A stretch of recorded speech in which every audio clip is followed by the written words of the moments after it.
শালা, ইচ্ছে করছে উঠে গিয়ে ওর গলাটা ধরে টান মেরে সোজা করে দেখি ওর মুখটা।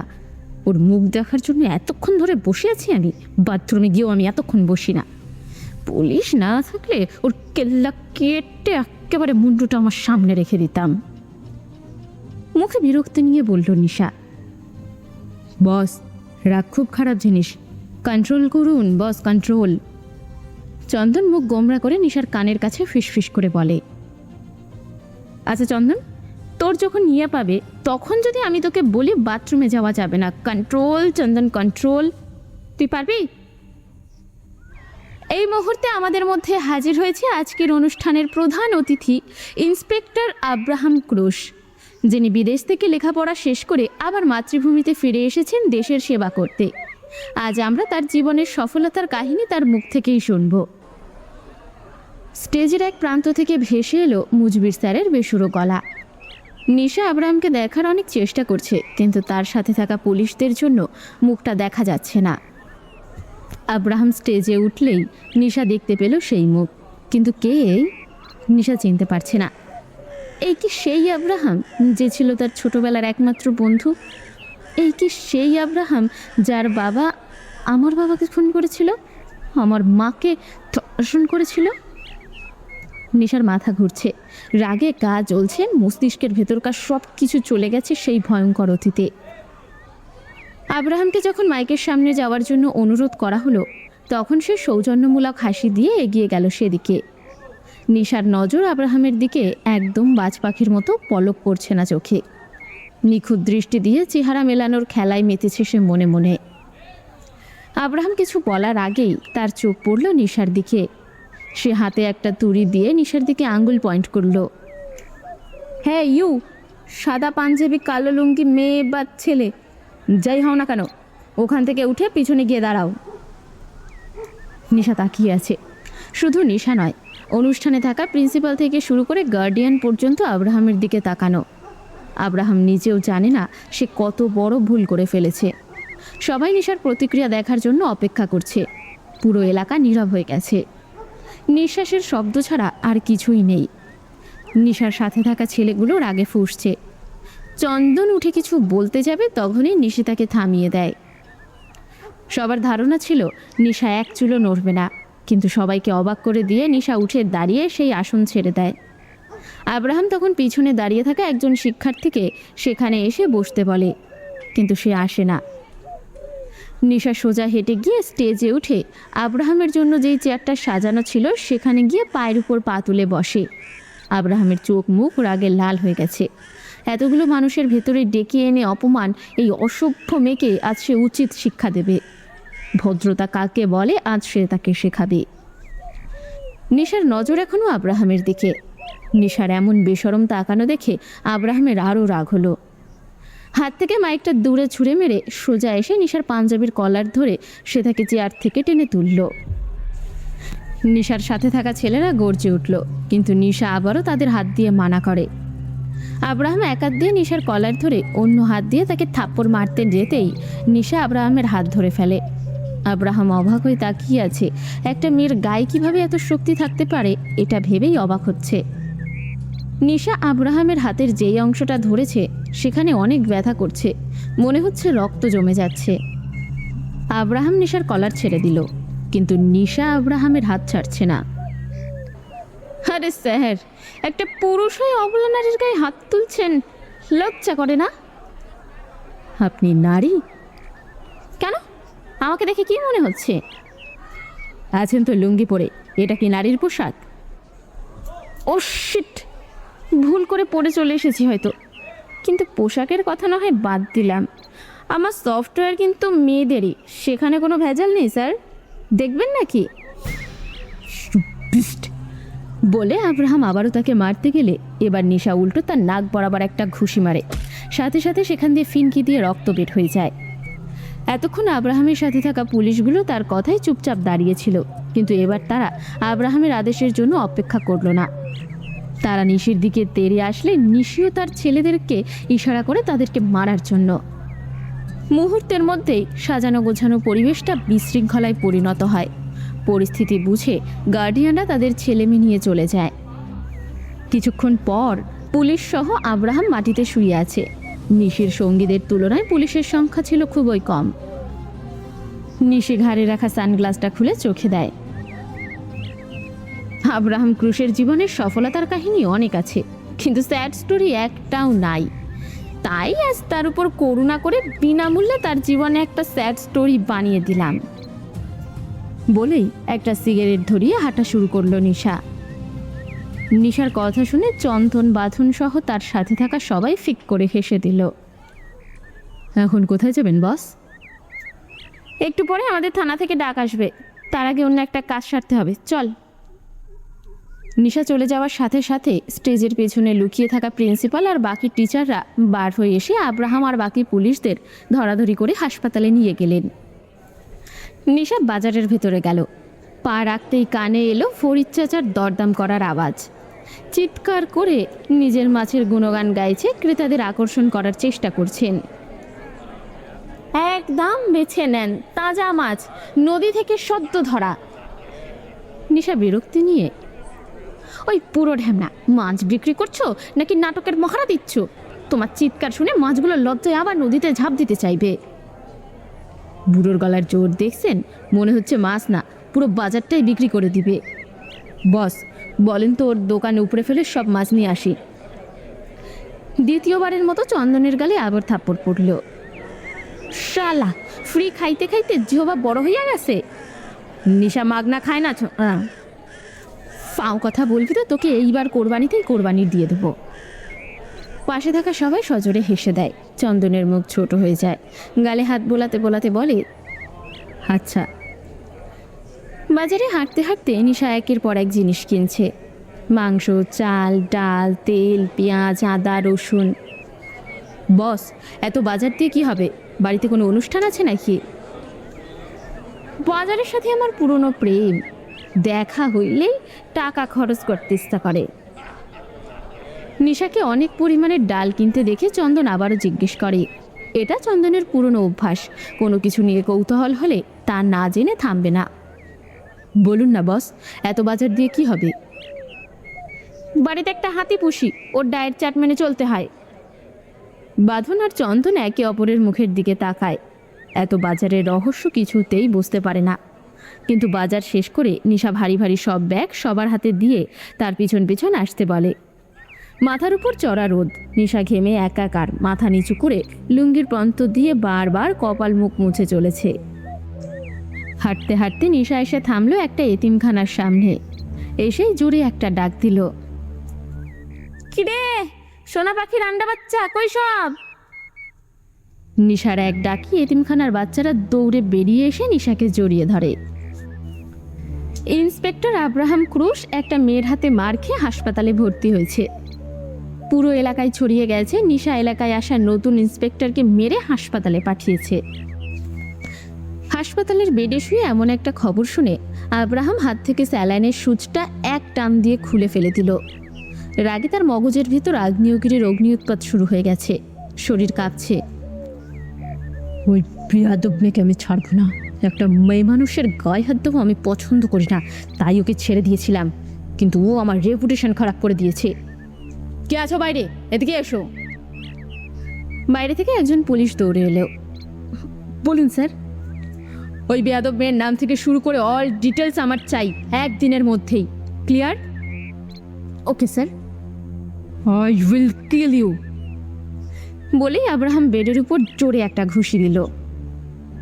নিশা এতিমখানার বাচ্চাদের সাথে খিচুড়ি রান্না করছে। এতিমখানার ভেতর থেকে বয়স্ক একজন লোক বেরিয়ে আসলেন, মুখে লম্বা সাদা দাড়ি। নিশার পেছনে গিয়ে ডাক দিলেন, নিশু মা। নিশা পেছনে তাকালো, তাকে দেখে গাল ভরে একটা হাসি দিল। রান্নার হাড়ির হাতাটা একজনের হাতে ধরিয়ে নিজের ঘামা হাত লুঙ্গি দিয়ে মুছে তার কাছে এগিয়ে গেল। জানো করিম চাচা, তুমি যখন আমাকে নিশুমা বলে ডাকো তখন আমার বাবার কথা খুব মনে পড়ে। করিম চাচা হেসে দিল। আমি তো তোমার বাবার মতোই মা। আগে যখন তোর বাবা ছিল তখনই এতিম বাচ্চাগুলোর সব খরচ তোর বাবাই দিত। তোর বাবার অকাল মৃত্যুর পর অনেক বছর এখানকার বাচ্চাদের মুখে 3 বেলা ঠিক মতো ভাতও দিতে পারিনি। তারপর তুই যখন আসলি আবার সব আগের মতো হয়ে গেল, বাচ্চাগুলো পেট ভরে খেতে পায় এখন। বাবার গোছানো এত টাকা আমি একা খেয়ে পারবো নাকি বুইড়া ভাম, তাই তোমাদের সবাইকে নিয়ে খাই। একগাল হাসে নিশা। তুই সবসময় এমন উদ্ভাট পোশাক কেন পরিস মা? তুই তো মেয়ে মানুষ, তোকে কি এইসবে মানায় মা? তোর বাবা বেঁচে থাকলে এগুলো দেখলে খুব কষ্ট পেতেন। নিশা কথাটা খুব মনোযোগ দিয়ে শুনল। সত্যি কি বাবা কষ্ট পেত? নিশা একবার চারপাশটা দেখে। আগে সে এখানে তার বাবার হাত ধরে আসতো। তার বাবা বলতেন, নিশুমা, আমার পরে তুমি এদের দায়িত্ব নেবে, ওদের কেউ নেই, ওরা যেন একবেলাও খালি পেটে না থাকে।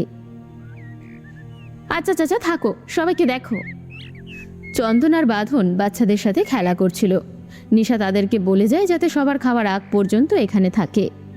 নিশার বুকের ভেতরটা খুব ব্যথা করছে, মাঝে মাঝেই এমন করে। নিশা হাঁটতে হাঁটতে নদীর পাড়ে গিয়ে বসে। নদীর পাড়ে ঠান্ডা বাতাসে শক্ত করে বাঁধা খোপাটা খুলে দেয়। প্রতিটা চুলে বাতাসের স্পর্শে তার মস্তিষ্কে শীতলতা বয়ে যায়। বাবা, তুমি কি আমায় দেখতে পাও? দেখা যায় আমাকে? আকাশের দিকে তাকিয়ে হাত নাড়ে নিশা। আকাশটা মেঘলা ছিল, ঠিক তার জীবনের মতো। নিশা নদীর পাড়ে স্যাঁতস্যাঁতে মাটিতে নিথর হয়ে শুয়ে আছে। তার চোখের কোণে জন্ম নেওয়া নোনা জলের ফোঁটাগুলো একে একে গড়িয়ে পড়ে সবুজ ঘাসের বুকে হারিয়ে যাচ্ছে। তুমি থাকলে আমার জীবন কি বাকি 5টা মেয়ের মতো হতো? হারাতে হতো না কি আমার শৈশব? যখন বাইরে পরিবেশ দেখার কথা, মায়ের হাত ধরে স্কুলে যাবার কথা ছিল, মা লাঠি নিয়ে তাড়া করলে বাবার কোলে যাওয়ার কথা ছিল, তখন আমি অন্ধকার জেলে দিন গুনেছি বাবা, তুমি দেখোনি? তখন অন্ধকার জেলে রাতগুলো আমাকে ভয় দেখাতো। ভয় কাঁপতে কাঁপতে কত রাত মা বলে কেঁদেছি, কিন্তু মা আসেনি। কতবার বাবা বলে ডেকেছি, কিন্তু সেই ডাক শুধু দেওয়ালে গিয়ে ঠেকেছে। আমি যখন অসুস্থ হয়ে জ্বরে পড়েছি, তখন মাথায় হাত রাখার মতো কেউ ছিল না। যখন দুঃস্বপ্ন দেখে ঘুম ভেঙেছে, তখন বুকের কাছে টেনে নেওয়ার মতো কোনো আপন মানুষ ছিল না। সবাই আমার অপরাধ দেখেছে, কিন্তু আমার চোখের জল দেখে। সবাই আমার রাগ দেখে, কিন্তু আমার ভাঙা শৈশবটা কেউ দেখেনি। পুরো পৃথিবীর কাছে আমার প্রশ্ন, কেন আমি ছেলেদের মতো থাকি? চোখে পানি নিয়ে একগাল হাসে নিশা। আমার জীবনে আর কিছুই নেই, কিন্তু যাদের জন্য আমার জীবন এলোমেলো হয়ে গেছে, আমিও তাদের জীবন শেষ করে দিব, কাউকে বাঁচতে দিব না। তারপর আমি জানি কি হবে। এই ইউজলেস আইন আমাকে ফাঁসি দিয়ে দেবে। শালা, এই আইনটা কোন লাউড়া তৈরি করছে কে জানে? পারে না কারো বালদা ছিঁড়তে, শুধু গায়ে নাম লেখা পোশাক পরে ঘুরে বেড়ায়। আরো জোরে জোরে হাসে নিশা। বৃষ্টি শুরু হয়েছে, সেদিকে তার কোনো খেয়াল নেই। শুরুতে বৃষ্টির ফোঁটা তার মুখের উপর পড়তে 2-1বার চোখ মুখ খিচকে বন্ধ করেছিল, কিন্তু এখন তার দেহ বৃষ্টির পানির সাথে মানিয়ে নিয়েছে। স্যার, মেয়েটার নাম নিশা, এখানকার স্থানীয়, সবাই চেনে ওকে, এবং পুরো এলাকায় নিশার ভয় তটস্থ থাকে। লোকজন পেটানো ওর প্রতিদিনের স্বভাব। 12 বছর বয়সে 3 জন খুন করে 5 বছর জেলে ছিল। আব্রাহাম কথাগুলো মন দিয়ে শুনছিল। আচ্ছা রতন, খুনগুলো কিভাবে হয়েছিল আর কেন বা করেছিল? যাদেরকে নিশা মেরেছিল তারা নিশার বাবা আর চাচার খুনি ছিল। তাদের ভেতরে 2 জন পালিয়ে গিয়েছিল। সেই 2 জনের ভেতর একজন নিশার মায়ের ধর্ষক ছিল। ইন্টারেস্টিং। তারপর? হাতের ফাইলটা টেবিলের ওপর রেখে পুরো দৃষ্টি রতনের দিকে দিল আব্রাহাম। কিন্তু একটা বিষয়, নিশা বা তার পরিবারের কেউ কখনো বাকি 2 জনের বিরুদ্ধে কোনো কেস ফাইল করেনি। এই ঘটনাটা কত আগের? এটা এখন থেকে 8 বছর আগের ঘটনা। এই জন্যই এই ব্যাপারে আমি কিছুই জানি না। 8 বছর আগে আমি লেখাপড়ার জন্য বিদেশে চলে গিয়েছিলাম। নিশার নামে কেস ফাইল করো আর তাকে অ্যারেস্ট করে আনো পুলিশের গায়ে হাত তোলার অপরাধে। লাভ নেই স্যার, নিশার সাথে উপর মহলের অনেকের সাথে যোগাযোগ আছে, তাই তাকে থানায় এনে 5 মিনিটও রাখা যায় না। আর এখানকার বেশিরভাগ মানুষ নিশার পক্ষে, নিশা অন্যায় করলেও। আব্রাহামের কপালে চিন্তার ভাঁজ পড়ে। অন্য পথে এগোতে হবে আমাদের। জাহানারা বারান্দায় দাঁড়িয়ে, বাইরে ফুল গাছের উপর বৃষ্টি পড়ছে, সে তাকিয়ে আছে। বৃষ্টির বেগ এতই বেশি ছিল, চারিদিকে সব কিছু অস্পষ্ট হয়ে গেছে। এই অস্পষ্ট পরিবেশের মধ্যে হঠাৎ কিছু একটা চোখে পড়ল তার। একটু খুঁটিয়ে দেখলেন নিশা আস্তে আস্তে হেঁটে বাড়ির দিকে আসছে। বৃষ্টিতে ভিজে একাকার হয়ে গেছে। নিশা গেট খুলে ভেতরে আসছে। আসার আগে ফুল গাছগুলোর দিকে একবার তাকিয়ে তার ভেজা হাত আলতো করে ছুঁয়ে দিল। জাহানারা দেখছে তার একমাত্র সন্তানকে। অন্য কোনো মা হলে এখনই চেঁচিয়ে উঠত, বলতো, বৃষ্টিতে ভিজিস না, ঠান্ডা লাগবে, তখন তো আমারই দেখা লাগবে, উঠে আয়, নয়তো আমি এলে কিন্তু মার একটাও মাটিতে পড়বে না। কিন্তু জাহানারা তো কিছুই বলছে না। তার মানে কি সে মা হিসেবে ব্যর্থ? জাহানারার চোখ ভিজে উঠছে। নিশা ফুলগুলোর দিক থেকে চোখ সরিয়ে নিয়ে বাড়ির দিকে তাকায়। দেখতে পায় তার মা ব্যালকনিতে দাঁড়িয়ে তাকেই দেখছে। নিশার মুখে হাসি ফোটে। সেখান থেকে হাত নাড়িয়ে তার মাকে জোরে হাই ডার্লিং বলে। তারপর হাতটা নামিয়ে নিজের পেটে রেখে বোঝায় তার খিদে পেয়েছে। জাহানারা নিশার এমন কাণ্ডে হেসে ফেলেন। কে আছো? ওই বেয়াদব মেয়েটাকে থানায় ধরে নিয়ে আসো, আজ ওকে একটা শিক্ষা দেব। টেবিলের উপর পা উঠিয়ে হাতে একটা পাজল নিয়ে তাক ঘুরিয়ে যাচ্ছে আব্রাহাম। জি স্যার, এত রাতে একটা মেয়েকে ধরে আনা কি ঠিক হবে? আব্রাহাম পাজলের উপর থেকে দৃষ্টি সরিয়ে রতনের দিকে তাকালো। 1 মিনিট তার দিকে শুধু তাকিয়েই আছে। আব্রাহামের এমন দৃষ্টিতে রতন একটু নড়েচড়ে ওঠে। জামার কলার ঠিক করে রতন মুখে একটু মুচকি হাসি দিয়ে চোখ কোড়া করে আব্রাহামের দিকে তাকায়। আব্রাহাম এবার জোরে হেসে দেয়। হাসি থামছে না তার। চেয়ার থেকে উঠে হাসতে হাসতে রতনের কাছে আসে। রতনের কাঁধে হাত রাখে। কি বললে তুমি? ওইটা মেয়ে? কোন দিক থেকে দেখে ওকে তোমার মেয়ে মনে হয়? কি একটা ন্যাকড়ার মতো লুঙ্গি পরে, গলায় 1 গাদা শিকল, হাতে 1 গাদা শিকল, দেখে মনে হয় শিকল রানী। বস্তি কোথাকার। রতন কিছুক্ষণ আব্রাহামের দিকে তাকিয়ে থাকে। এই এলাকায় সব থেকে ধনী মহিলা নিশা। আরে ওকে মহিলা বলো না, জন্তু বলো। আর এত কথা কেন বলছো? যা বলেছি তাই করো। রতন আর কোনো কথা না বলে চলে যায়। আব্রাহাম উঠে গিয়ে আবার নিজের জায়গায় কায়দা করে বসে। ঘাড়ের পেছনে হাত বেঁধে মাথা ঠেকিয়ে চোখ বন্ধ করে শুয়ে থাকে। জাহানারা আর রহিমা মিলে টেবিলে রাতের খাবার সাজাচ্ছে। নিশার ঘরে ফুল সাউন্ড দিয়ে লুঙ্গি ডান্স গান বাজছে। ভিতরে সে নাচছে কিনা দরজা বন্ধ থাকায় জানার উপায় নেই। কেউ গিয়ে তাকে থামাবে এ সাহস জাহানারা ছাড়া আর কারো নেই। রহিমা, তুই রান্নাঘর থেকে ডালের বাটি আর গ্লাসগুলো নিয়ে আয়। আচ্ছা। জাহানারা হাত থেকে তরকারির বাটিটা টেবিলের উপর রেখে ভেজা হাত আঁচলে মুছে নিশার ঘরের দিকে এগিয়ে গেলেন। নিশা, দরজা খোল। নিশা, নিশা। অনেকবার ডাকার পরেও কোনো সাড়া না পেয়ে দরজার উপর জোরে কয়েকবার ধাক্কা দিল। জাহানারা হতাশ হয়ে চলে যেতে পা বাড়ালে গান বন্ধ হয়ে যায়। আর খট করে দরজা খোলার শব্দে আবারও পেছন ফিরে তাকায়। নিশা বের হয়েছে। জাহানারা তাকিয়ে আছে তার দিকে। বৃষ্টিতে ভেজার ফলে তার অবস্থা খুবই খারাপ। চোখসহ ফর্সা মুখটা লাল হয়ে আছে। মনে হচ্ছে টোকা দিলে রক্ত গড়িয়ে পড়বে। জাহানারার বুকের ভেতরটা মোচড় দিয়ে ওঠে। চোখের পাতা ভিজে আসে। নিজেকে বারবার প্রশ্ন করে, কেন আমি আমার মেয়েকে ভালো রাখতে পারি না? কি হয়েছে ডার্লিং? দরজা ভেঙে ফেলবা নাকি? নিশার মাথায় গামছা বাঁধা। সে ঘর থেকে বের হয়ে দরজার সামনে দাঁড়ালো। তারপর জাহানারাকে দরজা দেখিয়ে বলল, এমনভাবে দরজা ধাক্কা দিচ্ছিলে মনে হচ্ছে এটা কোনো সাধারণ দরজা নয়, এটা হলো পাতালপুরীর দরজা। এর ভেতরে বন্দি আছে রানী জাহানারা বেগমের একমাত্র রাজকন্যা প্রিন্সেস নিশা। রানী জাহানারা বেগম এসেছেন তার মেয়েকে উদ্ধার করে রাজ্য ফিরিয়ে নিয়ে যেতে। জয় মহারানী জাহানারা বেগমের জয়। জাহানারা জোরে নিশার কন ধরে। অনেক পেকে গেছো, আমার আহ্লাদে বাদর হয়ে গেছো তাই না? এসো, আজ তোমার সব বাদরামি বের করবো আজ। আহ, মা লাগছে, ছাড়ো। লাগার জন্যই তো ধরেছি। জাহানারা নিশার কান ধরে টেনে নিচে নিয়ে যায়। তারপর খাবার টেবিলে বসায়। নিশা চেয়ারের উপর পা উঠিয়ে বসে। জাহানারা চোখ বড় বড় করে তার দিকে তাকায়। পানামা অসভ্য। পারবো না। জাহানারা আবার তেড়ে এলে নিশা তাড়াতাড়ি পা নামায়। নিতা আপু, আমাকে তুলে নাও, আমাদের টটলেট দাও। রোদেলা এসে নিশার জামা ধরে পেছন থেকে টানে। নিশা তাকে দেখে সাথে সাথে কোলে নেয়।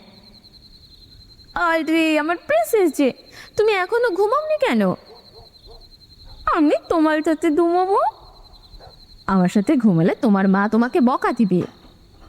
ছোট্ট রোদেলার মন খারাপ হয়ে যায়। নিশা তাকে বলে বসিয়ে এক হাতে প্লেট ঠিক করে, পরপর ভাতের লোকমা গালে দিতে যাচ্ছে। রোদেলা তার মুখের দিকে তাকিয়ে আছে। আমিও খাবো। নিশা হেসে তার গালে খাবার দিতে গেলে জামিলা এসে নিশার হাত ধরে ফেলে। এক টান দিয়ে রোদেলাকে নিশার কোল থেকে নিয়ে যায়। কতবার বলতে হবে তোকে যে আমার মেয়ের থেকে দূরে থাকবি? তোর জন্য আমার ছোট্ট মেয়েটা বাবা হারা হয়েছে, আমি স্বামী হারা হয়েছি, এখন কি আমার সন্তান হারা করতে চাস? রাগে ফুঁসছে জমিলা। নিশা তার দিকে একবার তাকায়, কিন্তু নিজের খাওয়া বন্ধ করে না। কপাল থেকে গামছাটা খুলে জামিলার দিকে বাড়িয়ে দেয়। নাও চোখ মুছো, তারপর আবার বলো। জামিলা তার হাত থেকে গামছা নিয়ে ছুঁড়ে ফেলে দিল। চেঁচামেচি শুনে জাহানারা রান্নাঘর থেকে বেরিয়ে এলেন।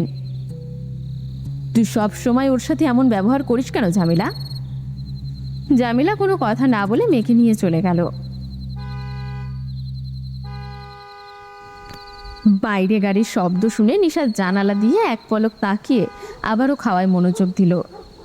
কলিং বেলের শব্দ পেয়ে জাহানারা নিশার দিকে তাকিয়ে জিজ্ঞেস করল, এখন আবার কে এলো? আমার শ্বশুর বাড়ির লোক, অনেকক্ষণ আমাকে দেখে না, তাই দেখতে এসেছে, দরজা খুলো। জাহানারা নিশার কথার কিছুই বুঝতে পারে না। দরজা খুলতে তিনজন পুলিশকে দেখে তার মেজাজ গরম হয়ে গেল। কি চাই আপনাদের এত রাতে? শান্তিতে থাকতে দিবেন না? এখন রাতেও আসা শুরু করেছেন? রতন ঘরের ভিতর একটু উকি দিয়ে নিশাকে খেতে দেখে হালকা হাসে। তা আপনার মেয়েকে জিজ্ঞাসা করুন, পুলিশ মেরে হাসপাতালে পাঠিয়ে দেখুন কি সুন্দর করে খেয়ে চলেছে। পুলিশের গায়ে হাত দেওয়ার অপরাধে ওনাকে গ্রেফতার করতে এসেছি। পুলিশ মেরে হাসপাতালে পাঠিয়েছে শুনে জাহানারার খুব হাসি পায়, কিন্তু অনেক কষ্টে হাসি চেপে রাখে। রতন বাকি দুইজন পুলিশকে নিয়ে সোজা হেঁটে নিশার কাছে যায়। আমরা আপনাকে গ্রেফতার করতে এসেছি। অপেক্ষা করুন, খাওয়া শেষ করে ভেবে দেখব যাব কি যাব না। রতন হালকা হাসে। আপনি হয়তো ভুলে গেছেন আমরা আইনের লোক। আপনার কি মনে হয় আমাদের সময়ের দাম নেই? সারাদিন আপনার মতো ঘুরে বেড়াই। নিশা খাবার প্লেট থেকে মুখ তুলে রতনের দিকে তাকায়। রতন এক পা পিছিয়ে যায়। কি ভয়ঙ্কর দেখতে লাগছে। কোমর অব্দি চুলগুলো ছেড়ে দেওয়া, চোখ মুখ লাল হয়ে আছে, গায়ে সাদা শার্ট। আচ্ছা আপনি খান, আমরা আছি। নিশা খাচ্ছে আর পাশে তিনজন পুলিশ দাঁড়িয়ে আছে। পাশের সোফায় জাহানারা বেগম পায়ের উপর পা তুলে বসে আছেন। নিশার খাওয়া শেষে উঠে গিয়ে জাহানারা বেগমের পাশে বসে পড়ে, তার আঁচলে হাত মোছে। না যাই, একটু হেঁটে আসি, শরীরটা কেমন ম্যাচ ম্যাচ করছে। আচ্ছা মা থাকো, আমি একটু ঘুরে আসি। জাহানারা কঠিন মুখ করে জবাব দেয়। ঘরের কাজ শেষ করতে আমার আর 1 ঘন্টা মতো লাগবে। এর মধ্যে আসতে পারলে ঘরে ঢুকতে পারবি, নয়তো সারা রাত বাইরে গাছতলায় থাকবি। নিশা উঠে দাঁড়িয়ে বলে, আধা ঘন্টার মধ্যে আসছি। নিশা ঘর থেকে বেরিয়ে গেছে। পুলিশটা সেখানে দাঁড়িয়েই একে অপরের মুখ চাওয়াচাবি করছে। নিশা আবার সদর দরজার কাছে এসে বলে, আপনারা যাবেন নাকি আমি একাই চলে যাব? একজন এগিয়ে গিয়ে নিশার হাতে হ্যান্ডকাপ পরাতে গেলে নিশা তাকে এক ধাক্কায় সরিয়ে দেয়। সর লাউড়ার বাল। এই রতনবাবু, এটা কে? হ্যাঁ, নতুন নাকি? রতন কিছু বলে না, শুধু বিরক্তি নিয়ে তাকিয়ে আছে নিশার দিকে। আব্রাহামের চোখটা ঘুমে লেগে গেছিল। হঠাৎ একটা বিকট শব্দে তার চোখ খুলে যায়। সামনে দেখতে পায় নিশা টেবিলের উপর এক পা রেখে দাঁড়িয়ে আছে। আব্রাহাম মুখ শক্ত করে টেবিলের উপর রাখা নিশার পায়ের দিকে তাকিয়ে বলে, পা নিচে রাখুন। নিশা আরেকটু তার দিকে ঝুঁকে বলে, রাখবো না। নিশার গলায় থাকা ইংরেজিতে নিশা লেখা লকেটটা ঝুলে আছে। আব্রাহাম লকেট ধরে টান দিয়ে নিশাকে আরো কাছে নিয়ে আসে। পা ভেঙে রেখে দেব। আমার পা ভাঙার জন্য বুকে যে সাহস দরকার, ওই সাহস জোগাড় করতে আপনার আরও 20 বছর খাওয়া লাগবে। নিশা এক ধাক্কা দিয়ে আব্রাহামকে সরিয়ে দিল। আব্রাহাম একটু বেসামাল হয়ে আবারও নিজেকে সামলে নিয়ে চেয়ারের সাথে হেলান দিয়ে একগাল হাসল। থানায় এসেও পুলিশের সাথে গুন্ডামি করছেন? এত সাহস আপনার? নিশা চেয়ার টান দিয়ে বসতে বসতে বলে, আমি যে কয়বার থানায় এসেছি ওই কয়েকবার আপনি সারা জীবনেও বাথরুমেও যাননি, mister Abraham Cruise, the son of mister Asif Ibrahim. আমার রাইট? নিশার মুখে নিজের পিতার নাম শুনে আব্রাহামের মুখের হাসি মিলিয়ে গেল। কথা ঘোরানোর চেষ্টা করে আব্রাহাম। পুলিশের গায়ে হাত তোলার অপরাধে আপনাকে এখন জেলে যাওয়া লাগবে। কি করবেন এখন আপনি? কি প্রমাণ আছে আপনার কাছে যে আমি মেরেছি? সবাই দেখেছে। তার কথা শুনে নিশা হো হো করে হেসে দেয়। এই বুদ্ধি নিয়ে ইন্সপেক্টর হয়েছেন? নিজ যোগ্যতায় হয়েছেন নাকি মালকড়ি দিয়ে? আব্রাহাম চেয়ার থেকে উঠে দাঁড়ায়। আপনি কিন্তু আপনার সীমা ছাড়িয়ে যাচ্ছেন। নিশা টেবিল থেকে পাজলটা হাতে নিয়ে ঘোরাতে ঘোরাতে বলে, মানলাম সবাই দেখেছে, কিন্তু সাক্ষী দেবে কে? শত্রুর সীমানায় পা রাখার আগে তার শক্তি মাপতে হয় আব্রাহাম সাহেব। নিশা বসা থেকে উঠে দাঁড়ায়। আজ আসি তাহলে। আসসালামু আলাইকুম আপনার আব্বাকে। নিশার হাতের পাজলটা তার দিকে ছুঁড়ে মেরে চলে যায়। আব্রাহাম তার চলে যাওয়ার দিকে তাকিয়ে থাকে, তারপর পাজলটার দিকে তাকিয়ে অবাক হয়। যেটা সে 2 ঘন্টা বসেও সলভ করতে পারেনি, সেইটা নিশা 5 মিনিটে সলভ করে দিল। চেয়ারে বসে পড়ে আব্রাহাম, কপালে চিন্তার ভাঁজ, কিন্তু ঠোঁটের কোণে বাঁকা হাসি। তোমাকে হালকাভাবে নেওয়াটা আমার ভুল হয়েছে। তুমি তো আজ তো একটা জীবন্ত আগ্নেয়গিরি আমার নিশু পাখি। কত বড় হয়ে গেছো।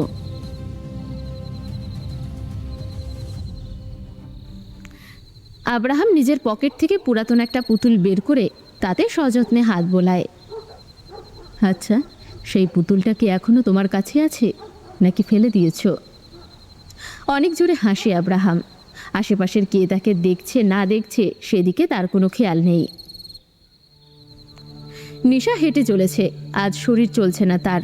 ভুল করে ফোনটাও বাড়িতে রেখে এসেছে, নয়তো চন্দনকে কল করতো, তাকে বাড়িতে এগিয়ে দিয়ে আসতো। ল্যাম্পপোস্টের আলোতে বাইরের পরিবেশটা বেশ সুন্দর লাগছে। জ্বরের শরীরে বাতাসের মৃদু বাতাসে দেহের তাপমাত্রা বেড়েই চলেছে। বাইরের সাধারণ বাতাসকেও তার কাছে অনেক বেশি ঠান্ডা লাগছে। মনে হচ্ছে যেন বরফ ছুঁয়ে যাচ্ছে। শরীরে কাঁপুনি উঠে চলছে আস্তে আস্তে, চামড়া শিউরে উঠছে, তাও সে শক্ত হয়ে হাঁটার চেষ্টা করছে। খোপাটা খুলে সেই কখন চুলগুলো মনের সুখে উড়ে চলেছে। আজ তার চুল বাঁধতে ইচ্ছে করছে না। কখন যে মাঝ রাস্তা বরাবর চলে এসেছে খেয়াল করেনি। ঠিক তখনই নীরব রাস্তাটাকে এফোর ওফোর করে দিয়ে ধেয়ে এলো একটা স্পোর্টস বাইকের তীব্র গর্জন। হেডলাইটের চড়া আলোটা সরাসরি এসে পড়ল নিশার মুখের ওপর। আকস্মিক এই তীব্র আলোয় চোখ ধাঁধিয়ে গেল তার। হালকা ল্যাম্পপোস্টের আলো আর মৃদু বাতাসের শান্ত পরিবেশটা মুহূর্তের মধ্যে একটা অস্বস্তিকর অবস্থায় পরিণত হলো। নিশা ডান হাতটা সামনে বাড়িয়ে দিয়ে কোনো মতে সেই আলোর ঝলকানি ঠেকানোর চেষ্টা করলো। বাইকের চাকা দুটো পিচ ঢালা রাস্তায় ঘর্ষণের তীব্র আর্তনাদ তুলে ঠিক নিশার ইঞ্চিখানেক দূরে এসে থামল। এক চুল এদিক ওদিক হলেই আজ এক চরম বিপর্যয় ঘটে যেত। বাতাসে উঠতে থাকা অবাধ্য চুলগুলোর আড়াল থেকে নিশা আস্তে আস্তে তার হাতটা নামিয়ে নিল। হাত সরানোর সাথে সাথে হেডলাইটের আলোয় নিশার রক্তিম বর্ণ ধারণ করা মুখটা ভেসে উঠল। জ্বরের ভেতরেও নিশা রাগে ফেটে যাচ্ছে। কোন লাউলার বাল রে? দে আমার গায়ের উপর দিয়ে চালিয়ে দে বাল, শুয়ে পড়ি আমি। আমার উপর দিয়ে বাইকের পিছন দিয়ে ধোয়া উড়িয়ে চলে যা। এতটুকু হলে আমার 16 আনা পুষিয়ে যায়। আর তোর বাইকে চালানো হয়। বাইক সহ তার মালিক সেখানেই দাঁড়িয়ে আছে। নিশা চেঁচিয়ে বলে, তোর গাড়ির লাইট অফ কর না। সাথে সাথে বাইকের হেডলাইট অফ হয়ে যায়। এবার নিশা নিজের চোখ কিছুক্ষণ হাত কষলে সামনে তাকায়। বাইকের উপর বসা পুরুষের পরনে কুচকুচে কালো রঙের প্রিমিয়ার লেদার জ্যাকেট, যাতে চওড়া কাঁধ আর সুগঠিত বুকটা বোঝা যাচ্ছে। নিচে পরা একই রঙের ডার্ক কার্গো প্যান্ট আর পায়ে ভারী ব্ল্যাক রাইডিং বুট। গেট আপেই এক রাফ অ্যান্ড টাফ ভাইভ। মাথায় পরা ম্যাট ব্ল্যাক রঙের ফুল ফেস হেলমেট। হেলমেটের ডার্ক ভাইজারটা সামান্য তোলা, আর সেই ফাঁক গলে বেরিয়ে আসছে দুটো গভীর নেশাতুর বাদামি চোখ। আমি কি ঠিক দেখছি? এটা তো বিড়ালের চোখ। নিশা আবারও চোখ কষলে তাকায়। না তো, ঠিকই তো আছে। আর একটু এগিয়ে ভালো করে দেখে, তার কপালে এসে পড়েছে হেলমেটের ভিতর থেকে উকি দেওয়া সিল্কি হালকা বাদামি চুলের কয়েকটা অবাধ্য গোছা। ওই চোখের চাউনিতে এমন এক তীব্র মাদকতা আছে যা যে কোনো নেশাকে হার মানাতে বাধ্য। ছেলেটা এতক্ষণ চুপ করে বসেছিল। হঠাৎ বাইকের স্ট্যান্ডটা জোরে নামিয়ে এক ঝটকায় নেমে এলো। হেলমেটটা না খুলে সে নিশার একদম কাছে চলে আসে। নিশা এখনও তার সেই চোখের দিকে তাকিয়ে আছে, কিন্তু সে গম্ভীর আর ধারালো কণ্ঠে প্রায় নিশার উপর গর্জে উঠল, হোয়াট দ্য হেল! বলেই সেই শক্ত গ্লাভস পরা হাত দিয়ে ঠাস করে নিশার গালে একটা চড় মেরে দিল। তীব্র আঘাতে নিশার ফর্সাকালের চামড়া মুহূর্তের মধ্যেই অনেকটা ছিলে গেল। সাথে সাথে চামড়ার নিচে রক্ত জমে জায়গাটা কালচে বর্ণ ধারণ করেছে। নিশা তার দিকে আবার তাকালো, চোখ থেকে পানি পড়ছে। নিশার শরীরে ভেতরে অদ্ভুত কিছু হচ্ছে। তার নিজেকে জানোয়ার মনে হচ্ছে। তার কাছে মনে হচ্ছে সে আজ চতুর্থ খুন করতে চলেছে। তার বাচ্চা বলে সামনে থাকা মানুষটার পেটে শরীরের পুরো শক্তি দিয়ে লাথি মারল। অমানসিক চিৎকারে চারপাশ কাঁপিয়ে দিল নিশা। সামনে থাকা লোকটা ছিটকে একটু দূরে গিয়ে পড়ল, কিন্তু চোখের পলকে মাটি হাতড়ে এক ঝটকায় সোজা হয়ে দাঁড়িয়ে গেল সে। তার বাদামি চোখ দুটোতে এবার ফুটে উঠল খুনের নেশা।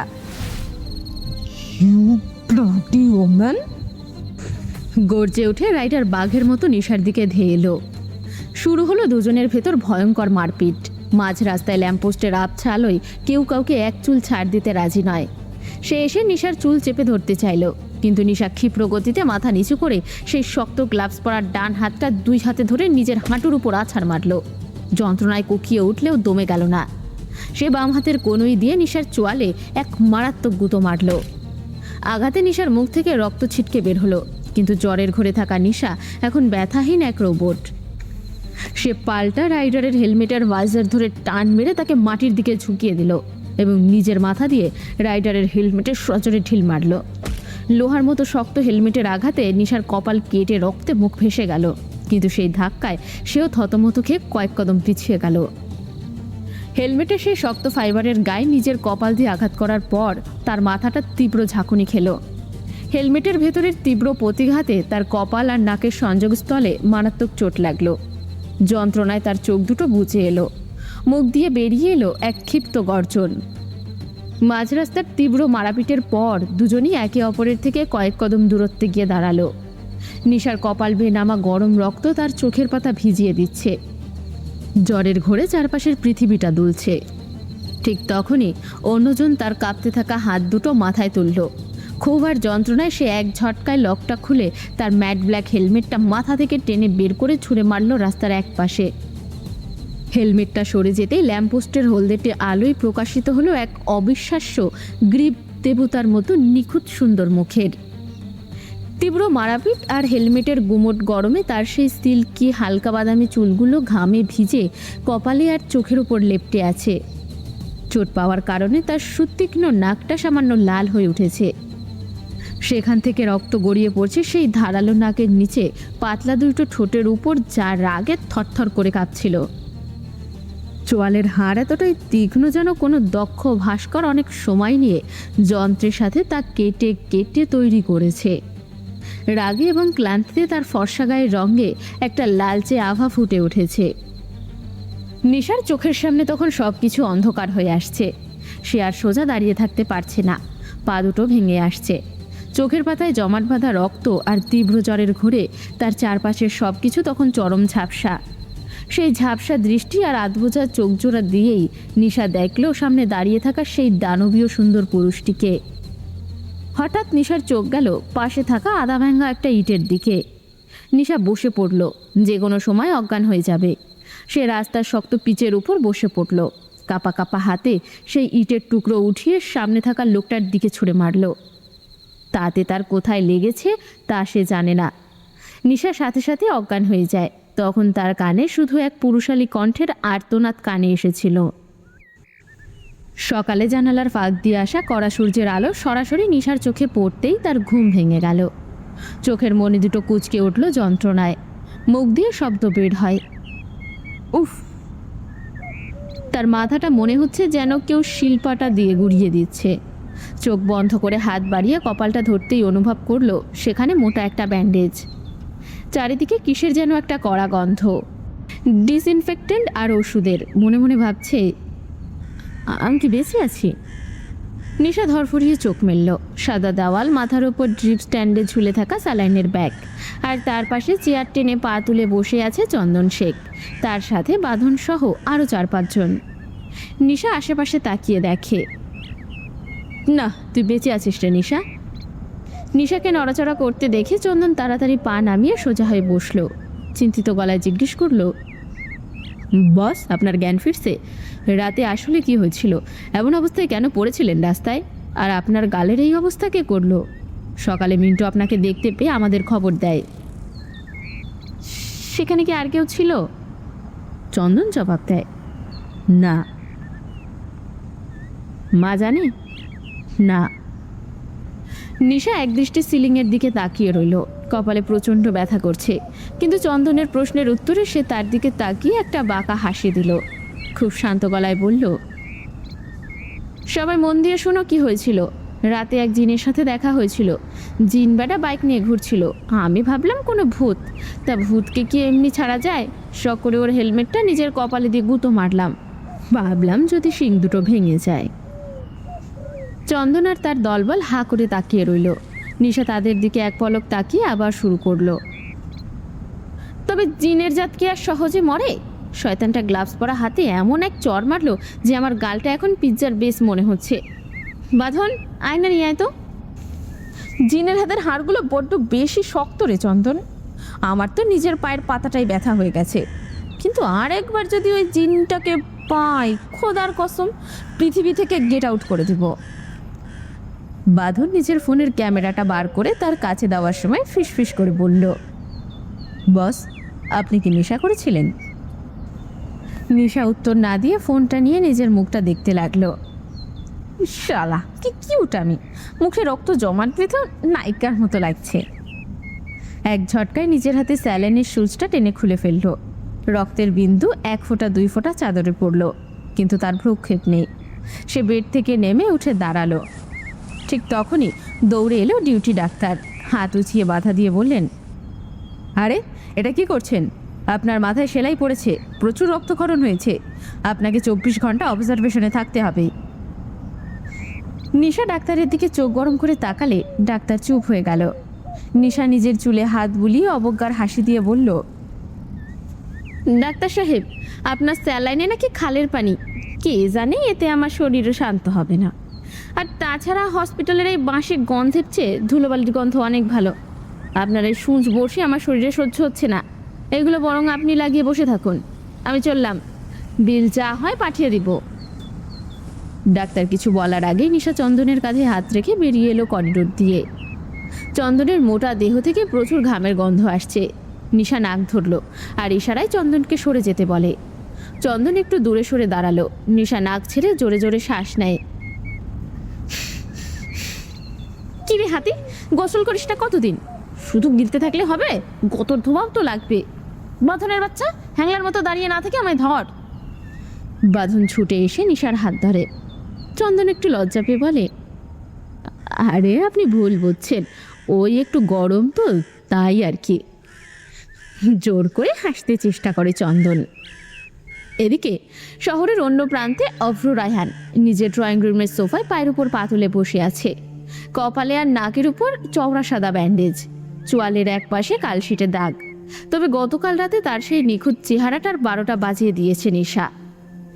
অভ্রের ঠিক সামনেই সোফায় পা ছড়িয়ে বসে আছে তার খালাতো ভাই ইয়াশ আর সোহান। দুজনের মুখেই এমন এক শয়তানি হাসি, মাঝে মাঝে চোখ বাঁকা করে অভ্রের দিকে তাকাচ্ছে।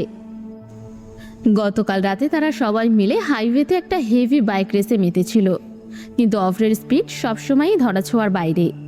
সে স্পোর্টস বাইক নিয়ে এমন গতিতে ছুটছিল যে ইয়াশ আর সোহান তার থেকে অনেক পেছনে পড়ে যায়। পরে তারা যখন সেই রাস্তা দিয়ে আসছিল, তখন দূর থেকে হেডলাইটের আলোতে দেখতে পায় রাস্তার মাঝখানে অভ্র রায়হান একা উপুর হয়ে পড়ে আছে। হেলমেটটা দূরে ছিটকে পড়েছে আর তার নাক দিয়ে ফিনকি দিয়ে রক্ত ঝরছে। তখন তারা ভেবেছিল কোনো বড় অ্যাক্সিডেন্ট। একটু দূরে পড়ে থাকা একটা মেয়েকে দেখে ইয়াশ দৌড়ে তার কাছে যেতে চাইলে সোহান তাকে নিষেধ করে। তারপর অভ্রকে সেখান থেকে নিয়ে আসে। কিন্তু এখন আসল সত্যিটা শোনার পর তাদের হাসি আর থামছেই না। সোহান একটা আপেলে কামড় দিয়ে অবলীলায় বলল, সত্যি করে বলতো, কাল রাতে তুই কার ডোমেন হ্যাক করতে গেছিলি? বাইক টেস্ট করতে গিয়ে তুই নাকি একটা মেয়ের হাতে ফ্লাইং কিক আর হেডপাট খেয়ে নাক ফাটিয়ে আসলি। তুই তো রেসের কিং, এখন তো দেখি তুই রিং এর মধ্যেও নক আউট। ইয়াশ হেসে গড়িয়ে পড়ে বলল, আরে সোহান ভাই, তুমি বলছো নাই আমাকে অভ্র দ্য গ্রেট তো এতকাল মেয়েদের হৃদয়ে ঝড় তুলতো, আর কাল রাতে একটা মেয়ে ডিরেক্ট ওর নাকে ঝড় তুলে দিয়ে গেছে।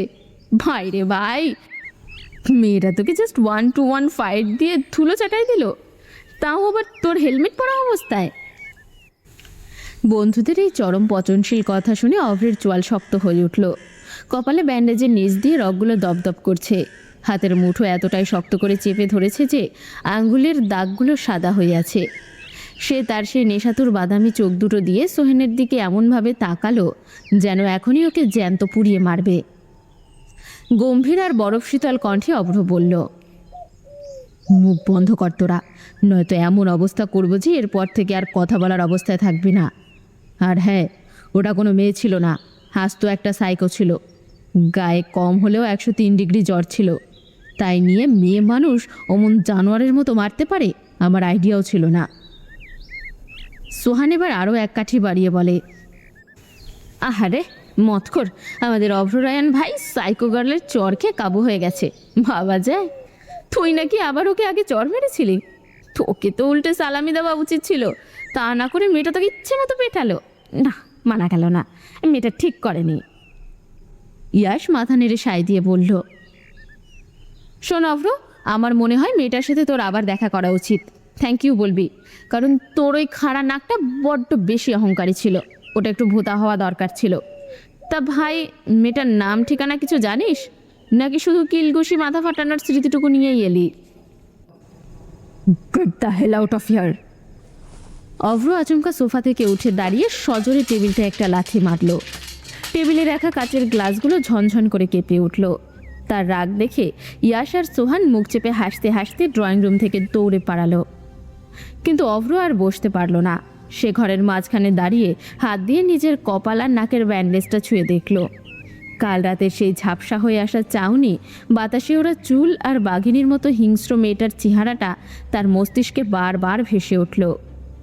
দাঁতে দাঁত চেপে অভ্র মনে মনে বলল, তুই যেই হোস না কেন, অভ্র রায়ানের গায়ে হাত তোলার শোধ তোকে দিতেই হবে।